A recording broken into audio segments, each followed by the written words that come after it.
ఒక 5 మంది మీరే అనుకోవాలి. 5 మంది లైన్, 5 మంది మీ వెనక ఇంకో 5 మంది, మీ వెనక ఒక 5 మంది వస్తారు.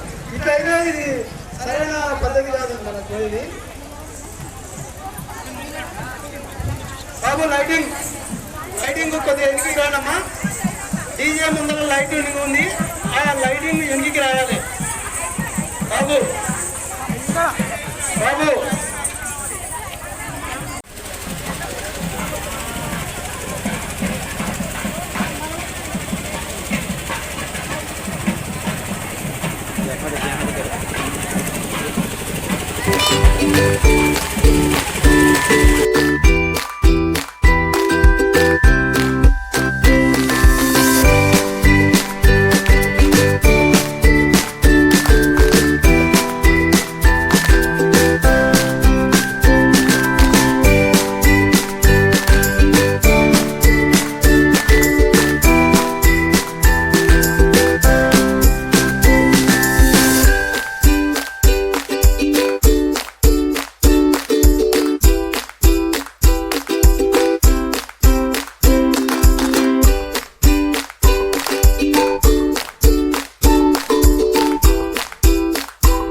కాబట్టి మీరు అడిగే ప్రశ్న ఒకే ఒక సమాధానం, దాంతో సంతృప్తిగా ఉండాలి.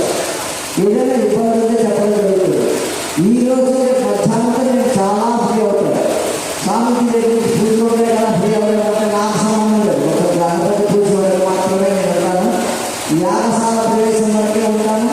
తర్వాత మన హాల్ మొట్టమొదట కలశస్థాపన ఒక్కసారి వెళ్తాం, మళ్ళీ దీపోత్సవం దగ్గర ఒకసారి వెళ్తాను, తర్వాత అగ్నివరం దగ్గరికి వస్తాను. తర్వాత నేను యాగశాలకు రోజు వెళ్ళి వస్తుంటాను దిగాలి. తర్వాత నేను వెళ్ళాలని పూర్ణాహుతులకు అలా వెళ్ళాలి వస్తుంది. ఒక్కొక్కసారి యాగశాలలోకి వెళ్ళాలి, అర్థం కదా. కాబట్టి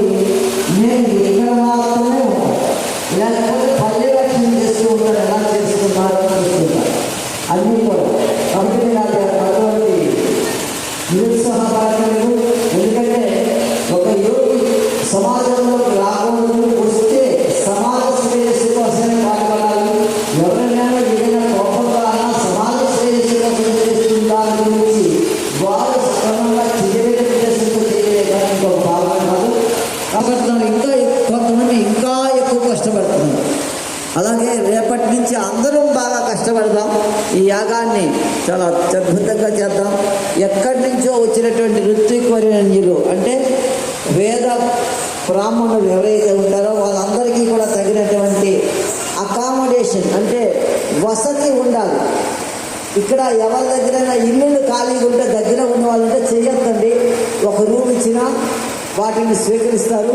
వేద పండితులు ఉండడం వినిపిస్తుంది అన్నమాట. నా మాట వినిపిస్తుంది. ఎవరి దగ్గరైనా రూములు దగ్గరలో ఉంటే చెయ్యొద్దండి అమ్మా. కారణం ఏంటంటే మనకి ఈ కార్యక్రమాలు ఇబ్బందిగా పడకూడదు. అలాగే ఈ కార్యక్రమానికి విశేషమైనటువంటి మనం అన్నప్రసాదం రేపు ఉదయం నుంచి అల్పాహారం పెడతారు. రేపు ఒక్క రోజు కొంచెం లేటుగా పెడతారు అల్పాహారం 9-10 గంటలు. తర్వాత అన్నప్రసాదం మధ్యాహ్నం అదే సమయం ఉంటుంది. ఒక అరగంట గంట తేడాలో ఎల్లుండి నుంచి రేపు సాయంత్రం నుంచి